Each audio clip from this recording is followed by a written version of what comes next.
Necklacing is a horrific torture that involves forcing a rubber tire filled with gasoline around a victim's chest and arms, and then setting it on fire. The victim may take up to 20 minutes to die, suffering severe burns in the process. In South Africa, Nigeria, and India, necklacing was a common sentence carried out by angry mobs to punish suspected thieves and rapists in the 1970s and 80s. Brazilian drug lords are also known to have necklaced their enemies, most notoriously the journalist Tim Lopez in 2002. After he was kidnapped by local drug dealers, his hands, arms, and legs were severed with a sword while still alive. They then stuffed his body in gasoline-filled tires and set it on fire.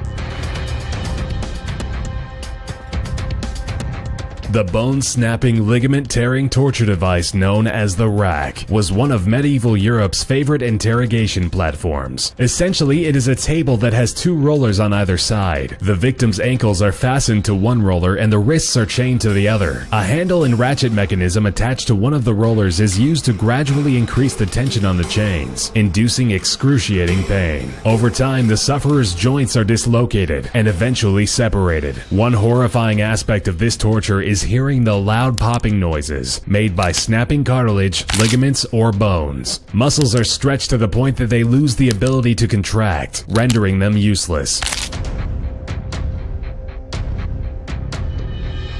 Rats will do anything to escape an uncomfortable situation, and torturers use this knowledge to their advantage in their sick experiments. A pottery bowl filled with rats are placed open side down on the naked body of a prisoner. Red-hot charcoals are then piled on top of the bowl, effectively heating up the pot and making it unbearable for the rats. The rats' only way out is to gnaw into the very bowels of the victim in an attempt to escape the heat. In one documented occasion, during the Dutch revolt in the 16th century, a prisoner of war endured this torture. After the rats ate through his flesh and scratched at his intestines, the hot coals were then inserted into his stomach, scalding his internal organs. The head crusher is a device that clamps down on the victim's head, smashing it between a metal plate and a rounded iron cap. As the executioner gradually twists the handle, the victim's skull is slowly crushed. Bone fragments from the skull can puncture the brain, causing spontaneous muscle spasms and, of course, brain hemorrhaging. If the person inflicting the pain wants to torment the prisoner even further, he could strike the metal cap with an iron rod, sending echoing pain throughout the person's body. In most cases, the victim is killed, but not before the jaw had been crushed and their eyes had popped from their sockets.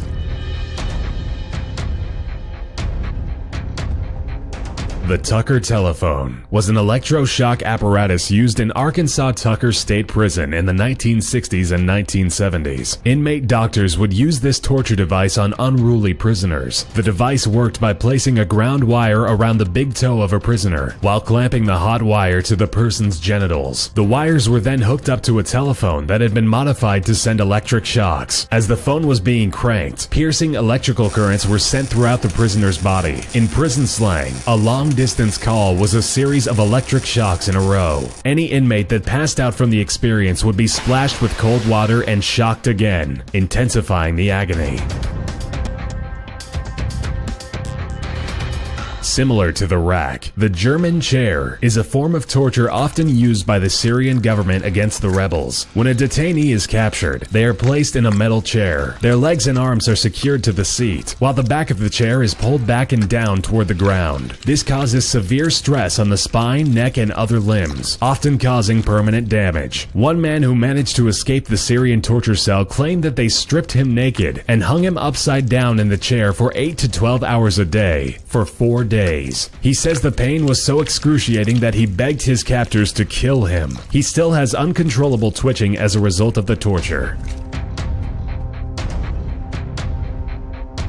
Flaying, also known as skinning, is an old torture that dates back to 883 BC. It involves different methods to remove the skin from the victim's entire body. The most common form of flaying is to use a knife, inserting the sharp blade just below the chin. The cuts start at the face and work all the way down to the toes. In some cases, the skin would be taken off in small sections and be performed slowly until completely done. What's left is a still living person with exposed muscles, ligaments, ligaments and bones, but the face skin still intact. A person could live a few hours up to a day after the skin removal process. Another method involved being severely sunburned and then having the skin peeled off. Lastly, captives would be placed in large cauldrons with only their heads sticking out. Then hot scalding water or oil would be poured inside, boiling their skin away.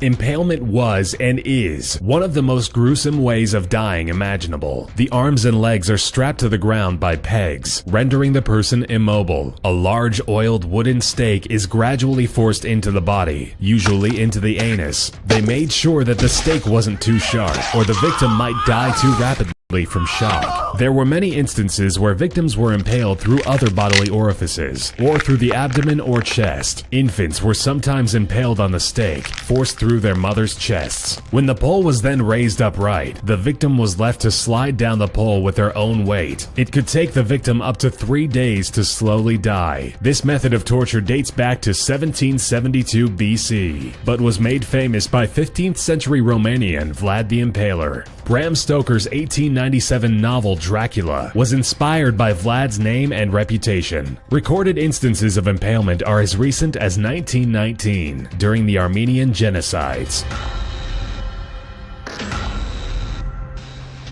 The brazen bull was an ancient Greek torture device that also doubled as a demented musical instrument. Naked victims were placed inside of a large hollow brass bull statue. In most cases, the prisoner's tongue is cut out with sharp metal shears before being shoved into the empty bovine statue. The torturers would then light fires underneath the bull and burn the person inside alive, raising the heat gradually. The screams of the bull's occupant couldn't be heard because the thick metal casting acted as a sound barrier. The only opening was through the bull's mouth that let out smoke from the person cooking inside. A series of brass tubes were located toward the front of the bull that would resonate the sound of the muffled screams of the tongueless victim. Depending on the intensity of the heat applied under the statue, the prisoner could survive anywhere from 10 minutes to several hours.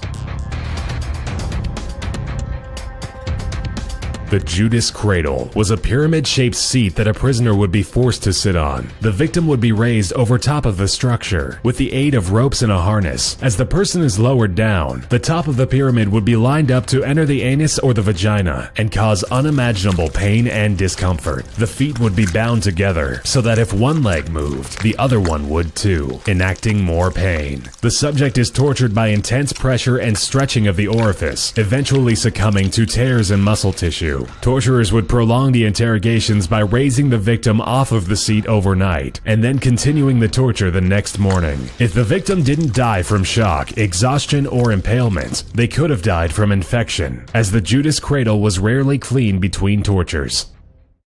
Thanks for watching, and we hope you enjoyed. But before you go, we would like to introduce you to an all-new channel called Watch This. We'll be working very closely with them and collabing with them very soon. You guys should definitely go check them out and subscribe. They're doing things pretty similar to what we do, so you guys would most likely love it. Simply click the annotation on screen or link in the description to check them out, and maybe drop a subscription.